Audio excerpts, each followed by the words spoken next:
Oh, hey there, audit and fraud friends and family. Listen, normally I come on and I start with something snarky or something clickbaity to get you to watch. This week, I got nothing. This one is so stupidly crazy. You just gonna have to tune in and find out what it's all about. Are you ready? Let's go.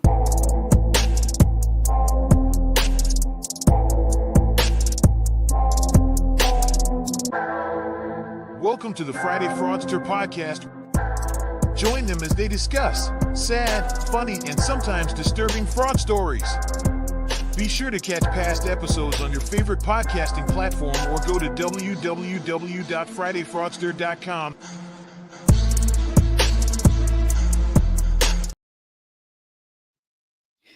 Hey, okay, so look, you guys heard the intro or lack thereof today. Amber, thank you for joining us. Today I'm kind of speechless. And that doesn't happen too often, especially for a guy who's supposed to be holding a podcast. But on this podcast, we've talked about some really crazy and some really stupid things. But today, what you are going to see is a breakdown in internal controls.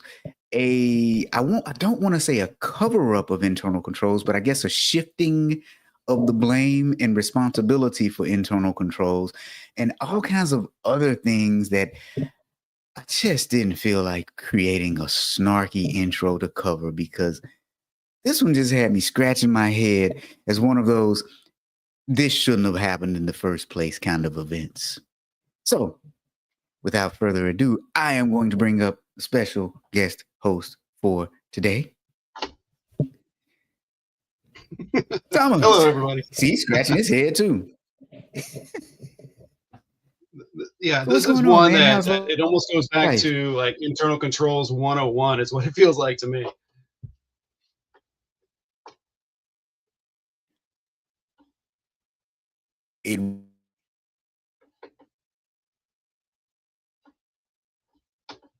Oh, and Rob might have just disappeared on us. Are you I back? disappeared and then I came back. Right. Yeah. Oh, wait, Marsha said, are we talking about the $1 million plane? No, wait, what? You got to send me that story. So I couldn't even figure out how to start today. That's how bad this one is. You know what? I'm not even going to start with a crazy question or a snarky story. Let's just dive right in. So, never mind. Let me ask you a question. Thomas, have you ever had your email address stolen? Anybody ever hijacked the email? No, it has never been. It's never been stolen. It's never been hijacked. Knock on wood. So far, now it's been spoofed, where people have tried to make it look like it was coming from me, but never from my actual email address. No. So, let me ask, if your email account had been compromised, and I don't mean spoofing, I mean your actual email account, do you think you would be able to catch it? That's a good question. I don't know. I don't know if I would catch it. I guess it would depend on if anything came back that looks suspicious. Because like right now, I think I have 4 emails in my inbox. So if there was any kind of responses or bounce backs, that I would catch. But if it was just being sent and there was no replies, I don't know how fast I would catch that. Oh, so you don't look at your sent items every once in a while to see what has been sent? Well, sometimes I'll go in there to see, did I actually hit send on the email to you? But other than that, no, actually, yeah, I would say, yeah, once or twice a day I go into my sent box, but I'm not necessarily watching for fraud. It's more of looking to see when I emailed someone last. But I would assume if someone hijacked my account, they would send more than just one email. But if they just sent 1 or 2, I don't know if I would catch it quickly.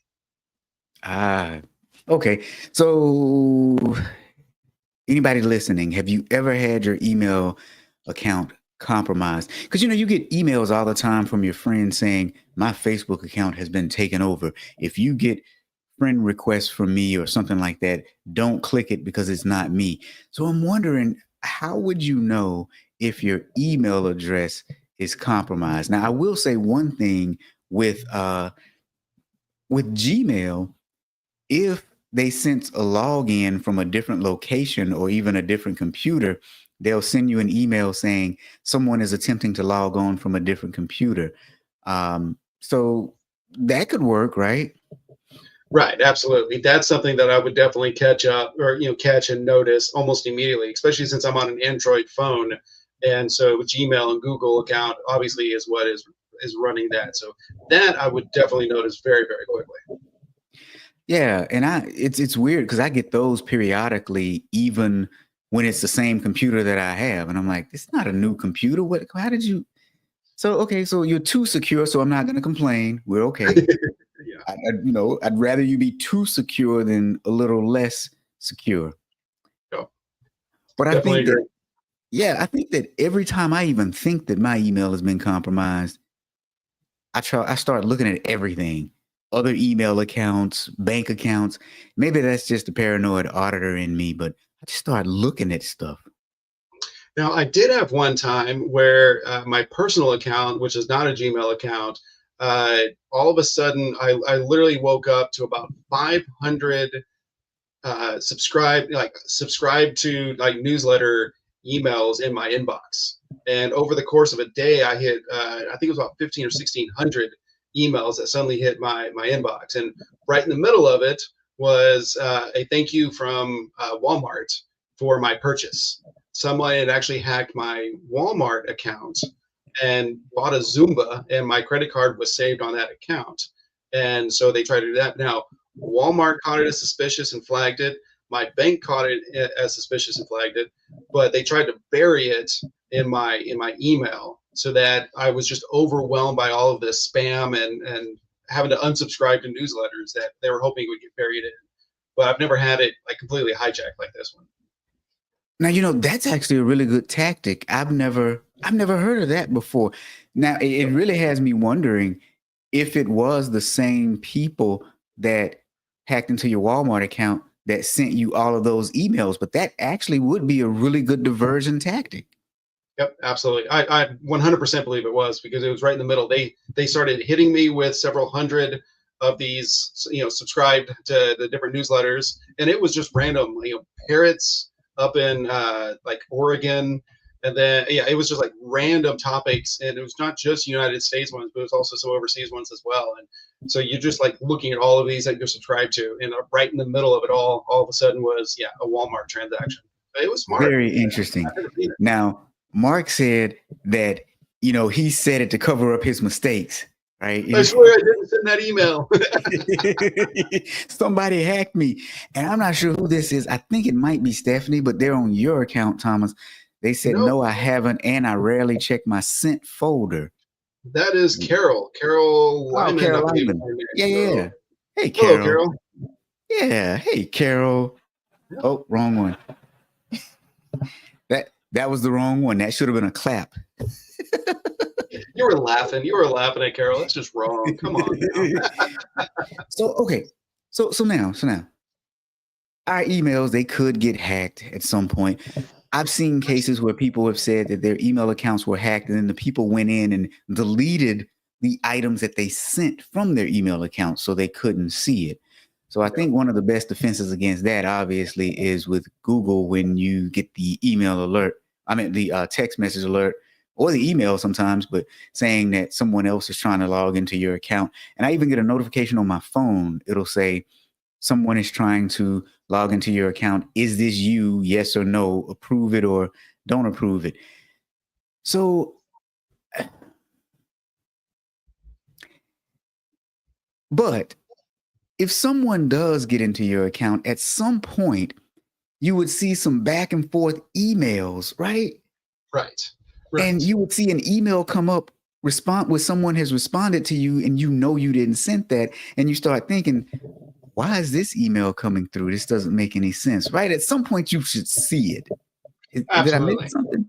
Yeah. Yeah, no, yeah, absolutely. If I mean, not only just sending emails, but normally you have a kind of a nuance to how you write, right? And so someone would know, if you got an email from me and it wasn't from me, you would probably pick up on it pretty quickly that it probably didn't come from me, right? And vice versa. So yeah, normally you get some kind of response back, or someone will text you, "Hey, did you send this?" And then you can dive into it as needed. But Yeah.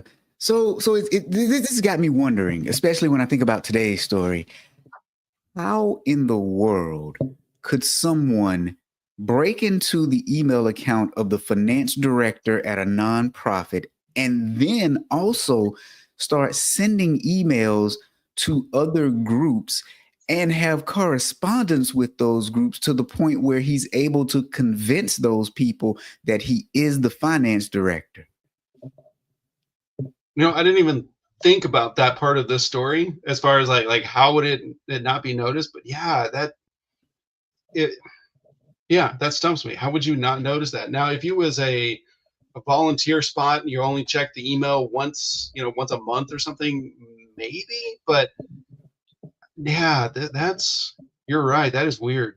How would you not notice that? And let's take it a step further.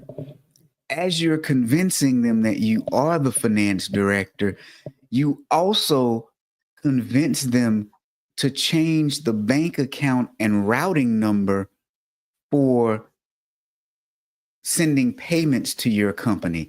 Like how it, Okay. Okay. Before you do that, but going back to the article, and I know you haven't referenced the article yet, but it says that it was a Gmail address that was receiving forwarded emails from the email address. So what I'm guessing is whenever you have a forwarding service like that that's part of your domain, sometimes you can say not to leave the email on the server. So it might have been automatically forwarding where it was not hitting his Gmail account. He might not have known it was happening. that's that's a possibility, right? But then Um, he wouldn't be receiving any emails. They would have been getting all of them. So I think I would notice if I was like, I feel like if I go through a lull and I don't get an email, I wonder if I'm still in business.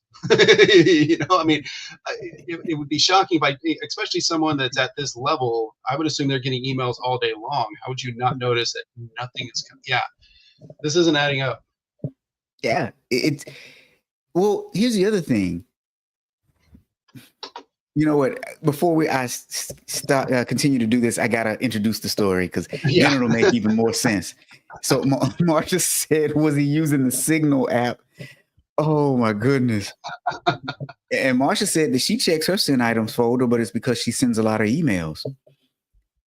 Okay. Let's just get into the story now that I baited everybody enough. So, two men were indicted just this past week on yesterday, actually, is the story, on federal grand jury charges, 6 counts of wire fraud. They were able to get, you know what, I'm not going to even tell the amount yet. Let's just talk about what they did first. They were able to take money from a nonprofit organization. These gentlemen were based in Nashville, Tennessee, and the organization, the nonprofit, is based in California, Fresno to be exact. What they did was they were able to trick a governmental agency in Fresno to change the bank account and routing number for a nonprofit agency. And then they actually got about $1.6 million sent to them. Now, the FBI investigated this, but what they did was, like Thomas was saying, they had a search warrant for the contents of a Google email address that was receiving forwarded emails from the fraudulent nonprofit email address. And it also showed that the owner of the account was using a keylogger to capture login credentials for several other internet users. So I'm guessing somehow they were able to infiltrate this finance director's computer, use a keylogger, get his email address, but then they also set up, it seems like, a fake email address for the nonprofit and begin talking to the county in Fresno. And that's where it got confusing because by all accounts, it looks like they used a separate email address after they were able to infiltrate the finance director's email address. So they were communicating with the county from a new address and then convinced him that they were the finance director. See what I'm saying? I almost wonder if they didn't use a letter that looks like a letter, right? You've seen that. And one of the guys actually said was from Germany. I don't know if he was doing the fraud from Germany or if he was here in the States, but there's a lot of letters that are not in the English alphabet that look like the English letter. So I wonder if that's what they did. They used like something that looks like an A or something like that, just tweak it enough to make it look like it, where just a scan of the eye doesn't catch it. Ah, true. That's a good point. So it would have looked like the same email address, is what you're saying. Okay, so let's bear that in mind and take it a step further, though. If he was sending things from a Gmail account, wouldn't you still be suspicious of something coming from a Gmail account instead of the official account of the organization? Well, it depends. If I'm sending it, then always open it if it's my domain or my Gmail account, because I send from both of those. But other organizations, yeah, I would definitely be questioning it. I mean, so, okay. So now they got the individuals at the county office in Fresno to change the bank account and the routing number. They then began receiving checks in their bank account. Again, the transfers totaled more than $1.6 million.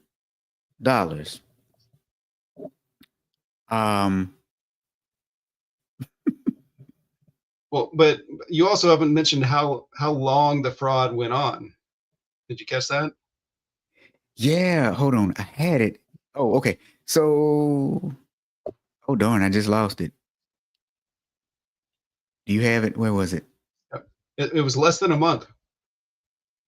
They were able to get 1.6 million from September 24th, 2020 to October 13th, 2020. So it was less than a month. They were able to steal 1.6 million from these accounts. Yeah. And so you're right. One individual is 52 years old and lives in Franklin, Tennessee. The other one is 45 years old and lives in Berlin, Germany. Now, that 1 month period of time, they were able to get 1.6 million from this nonprofit. So here's what I did. To me, that seemed odd. So I went and looked up the nonprofit organization. And this is not a small nonprofit.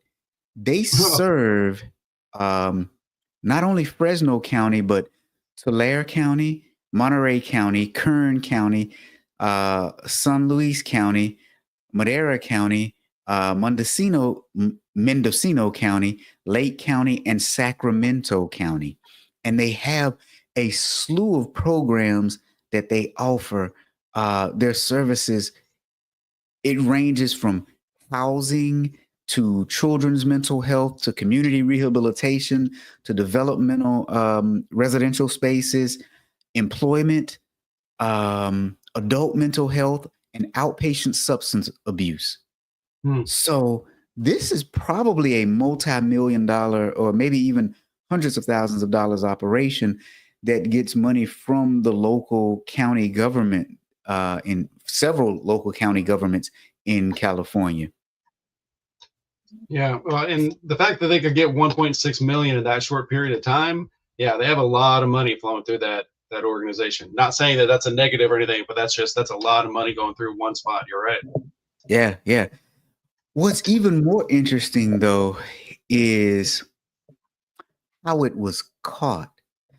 So initially, it was flagged because the bank found some of the transactions to be suspicious. About $100,000 of those transactions, the bank was like, nah, these look weird.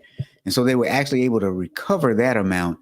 And there's still about $875,000 that was missing, but the county's insurance actually covered that. That part I'm a little surprised with. That part, a lot of time, insurance will cover something like this if you prove that you were doing your part to prevent the fraud from happening. There you And go. some of the other details that we have on there, I'm a little surprised that they were able to prove it enough to get the insurance payout. Yeah. So to your point, I was surprised too.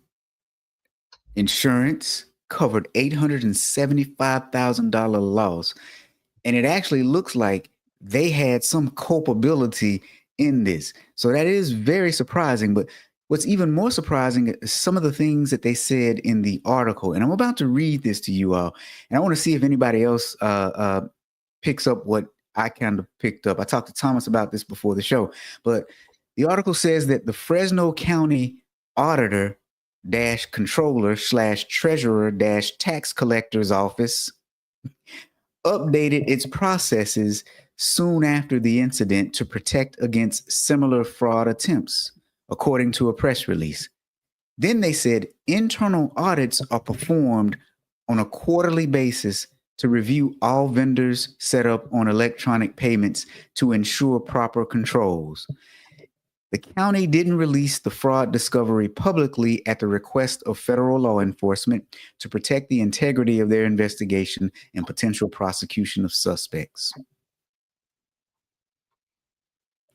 I'm just wondering if anybody else listening right now picked up on some things that were quite weird about that. Look, Marsha got one of them, internal audit job. Why does that one person have so many titles?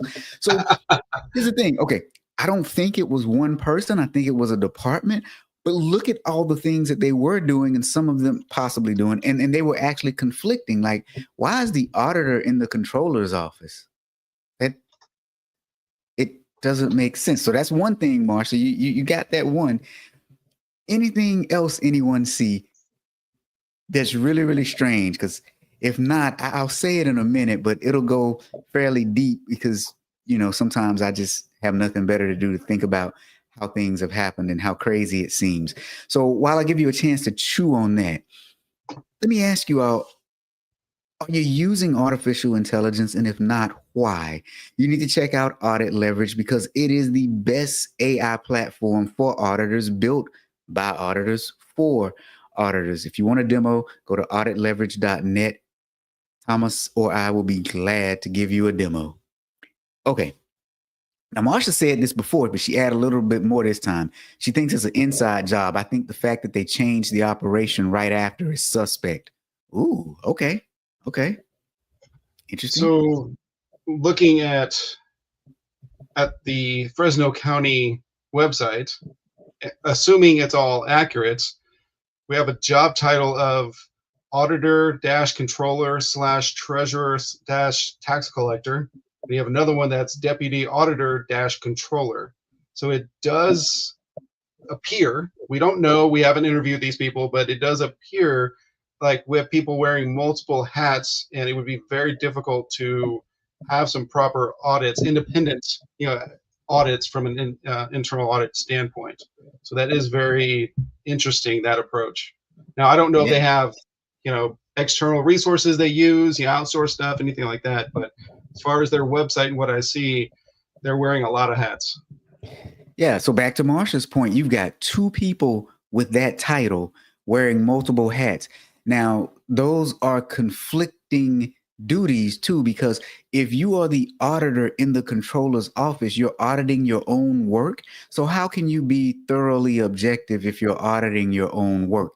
That was one thing that got me, but here's the big thing that got me. Let's go back to this sentence. Internal audits are performed on a quarterly basis to review all vendors set up on electronic payments to ensure proper controls.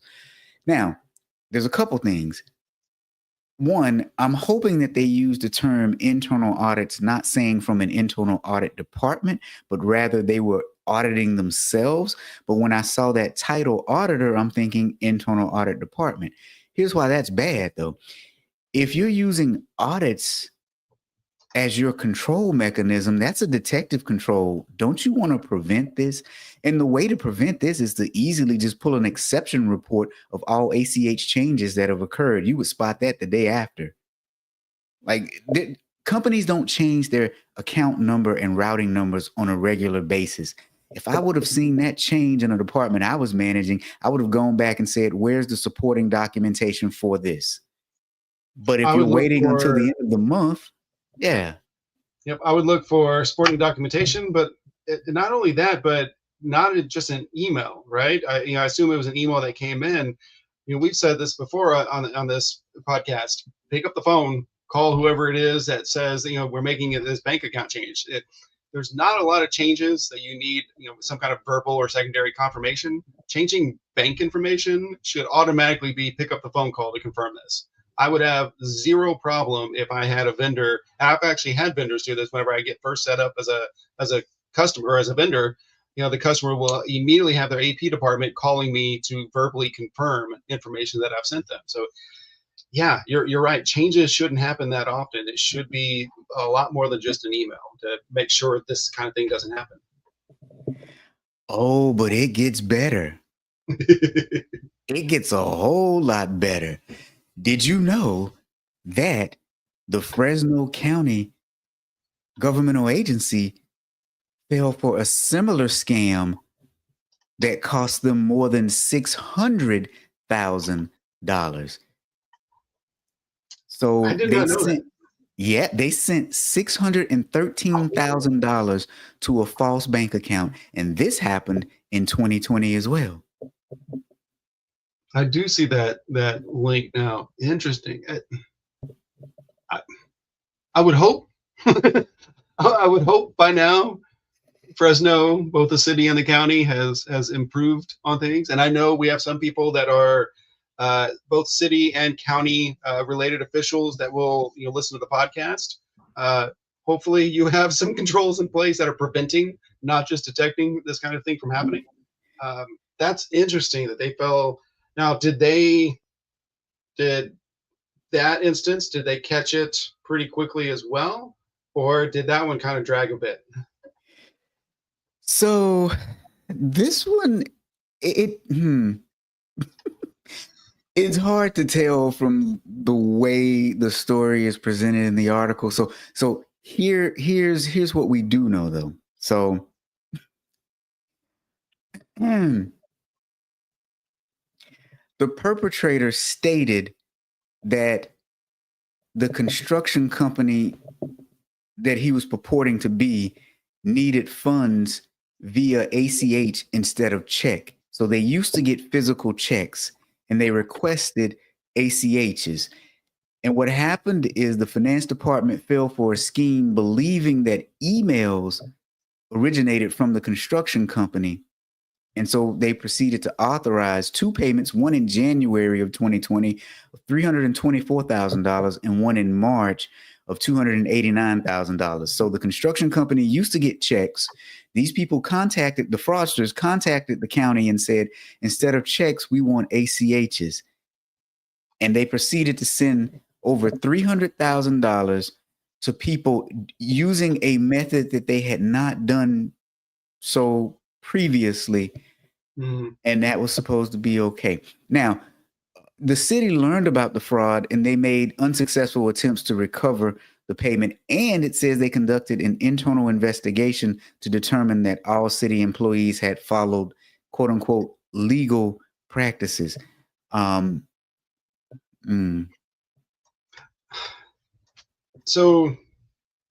I don't know about you, Rob, but I try to be part of peer groups, maybe the local IIA chapter, that sort of thing.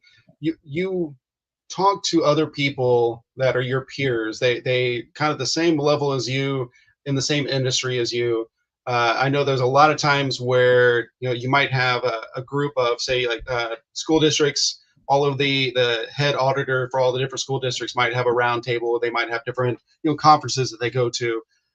This is something where if you have a fraudulent event like this happen, you might want to pick up the phone or send out an email and be like, hey, heads up, this is what we just fell victim to, or hey, was an attempt to defraud us. Heads up, this is what's going on. I know during Christmas, during different holidays, you will do the same thing. Hey, I'm getting a bunch of texts from UPS or Amazon saying I can't deliver. and we all know that they're fake, fake text messages. But spreading the word like that could help. So I'm disappointed that this type of fraud happened in the same area, where I would assume the two departments would talk to each other, would have some kind of communication of, hey, heads up, this is what just happened. But I mean, obviously we don't know But the wait, relationship. Oh no, you have more, don't you? this one gets better. Oh, or worse, I guess. Okay, so okay. So now, remember we said that department was in the Fresno County's finance department, and it was finance/treasury/audit. Mm-hmm. Those are the ones who got duped in October, and also the same group that got duped in January and March. Now, after the January and March incident with the construction company that totaled $600,000, they released a report. They did an internal investigation and they released a report.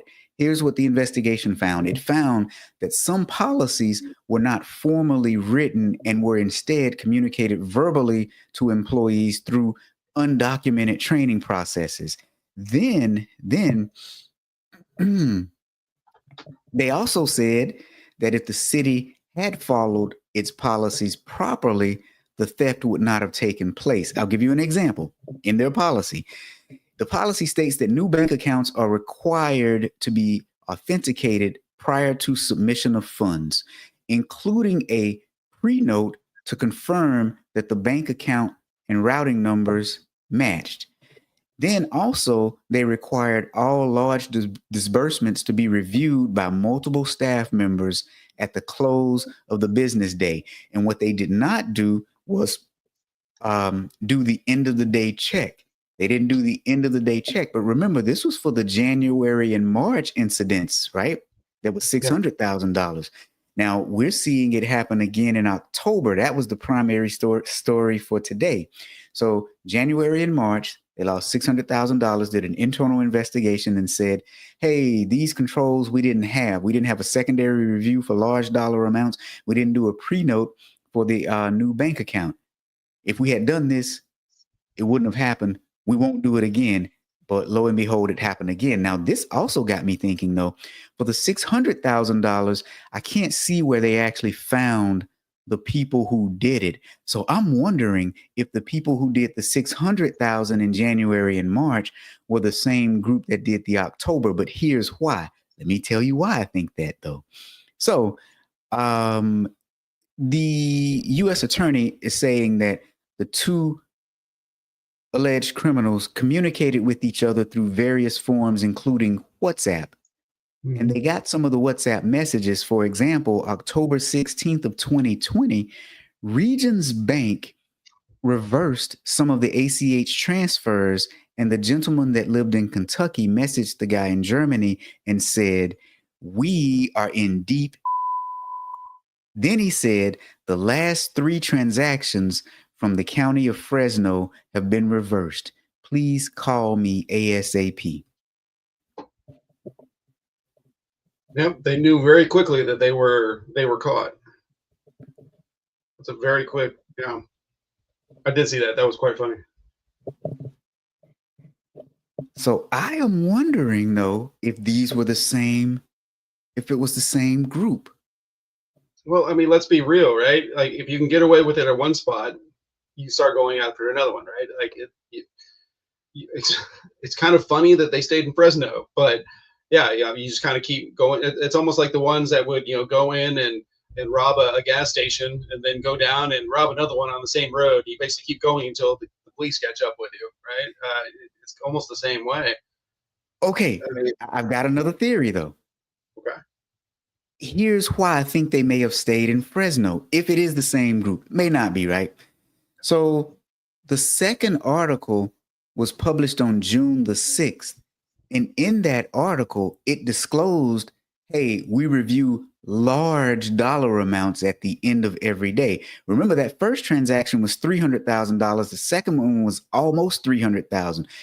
The third transaction that happened in October, or transactions, they were smaller. So, for example, one of them was $112,000. So those were smaller transactions.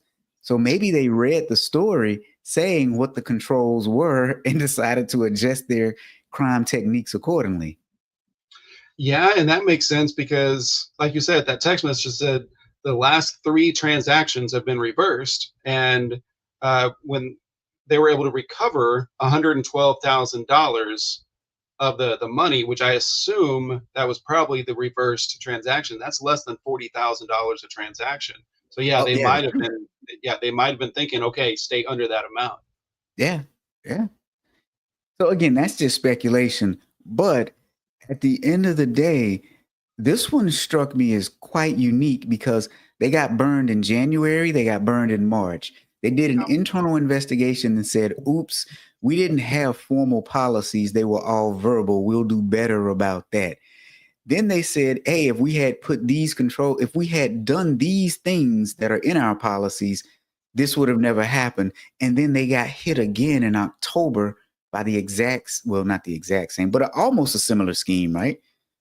Yeah, I don't know. I think if I was over this department, right? If I was over this department and I honestly was trying to do the best I could and try to have controls in place, try to have policies in place, and I just didn't have wearing that number of hats, auditor, controller, treasurer, tax collector, there's not enough hours in the day to do all of those jobs for a county the size of Fresno. So I don't know. I think I would use this as a big old 2x4 to go up to the budget office and knock them upside the head and say, I need more budget. I need to hire people so that way we can have training, we can have proper, controls and policies in place. And if he didn't care, he or she didn't care, if they didn't, then whoever's replacing them needs to go in with a big 2x4 saying, I need budget for more headcount to be able to do this right. So that's what I would be. That would be my first approach, I think. Yeah, yeah, absolutely. Okay, okay. So now let's talk about this nonprofit though. Because I already said they were extremely large. They covered several counties out there in California. Um, but it's called Turning Point of Central California. So I Mhm. pulled up their annual report, and this is no slight to the nonprofit. I'm sure they're doing good work. This is basically what I'm about to say is it applies to all nonprofits, really. It's just something strange that I noticed. And let me see, I'm going to pull up their annual report. So let's see. So here's their annual report. Um, let's see. Let's go down to a few things. There's a message from the CEO. Hey, serving people. There's his message. Um, let's go through some of their. Okay. So they have a bunch of community issues and community impact. Mental illness. Hey, they have treatment for that. Substance abuse. Yep, treatment for that. Homelessness. They actually do have a lot of housing for the homeless. It's when I looked at it, it was massive. I don't know how they're doing it. The community is lucky to have. I've never seen one this large with so many diverse services, and some of the housing actually looked really nice too. But so when you look at some of their accomplishments, compounded poverty, these are the things that they're facing. Hey, 4.5% of adults having serious thoughts of suicide. Great. Um, but you go down further, you see impact stories from people. That's all great too. This is who they are, more impact stories. Gotta love a good impact story, right? Um, this is their annual report. And as I'm thumbing through it, I just want to see if you pick up on what I pick up on, Thomas. Do you see anything missing so far from an annual report? Well, so far, I haven't seen much on the financial side of things. Ding ding. That's what I picked up on. Now I will say that's not extremely unusual for some nonprofits, especially smaller ones. This ain't a small nonprofit. Um, Oh, but what go back up one page. I saw at the bottom of one paragraph that who we are. Right, go down. Sorry, said who we are, and then it's got this year the pay program served 355 clients, $3.7 million in client funds. So it's kind of, for lack of a better term, it's almost buried in there in a way. Where normally what I see is it's like the financials are very in your face because they want to be very transparent with with how the money is going. Yeah, yeah. And maybe I missed it because I looked through this financial report a few times and I skimmed it and I didn't even see what you just found. But yeah, you're right. It's so buried. Now, again, this is no slight on them because this is actually pretty normal for a lot of nonprofits. However, if we contrast that with businesses, businesses are heavy on the financials and only a little bit on, community impact and achievements that they may have had. And I think almost if each were to take a little bit from the other, it would make the readability and the impact of their financial statements more impactful. So again, this is not a slight on them. It's just an observation. Yeah. Yep. Completely agree. Let's see. Yeah, there's absolutely nothing on the numbers. And like I said, here, let's see. Never mind. I thought this was going to show the different services that they had. But when I was looking at it, they do a lot. Like it was quite impressive. Shocking though, because yeah, nothing on numbers. Well, but let's be real though, right? This report has a targeted audience that it is made for. Like it's 411 pages long. So at least that's what it looks like to me from here. It's a long one. So where's that 48? Anyway, 48. it is designed in this format with those details on purpose. And it's not to hide anything, it's not to be fraudulent, anything like that. Right. This is what the information they focus on, and therefore the readers of it, the people that it is given to or that are curious about it, that's what they care about the most. But I almost liken that to an audit board, the chairman of the board not asking enough broad questions, right? They might almost get pigeonholed into only focusing on this or that and not focusing on other areas. So that might be just something they need to consider. Are we focusing too much on this, and are there other things we need to be adding in here to consider? Yeah, yeah. The other thing it made me wonder about too, though, is what does your monitoring look like internally as far as your internal controls, your ratio analysis, looking at the numbers to see if things are off, how much you may need to collect for the next year? Because I'm assuming they take donations too if they're a nonprofit.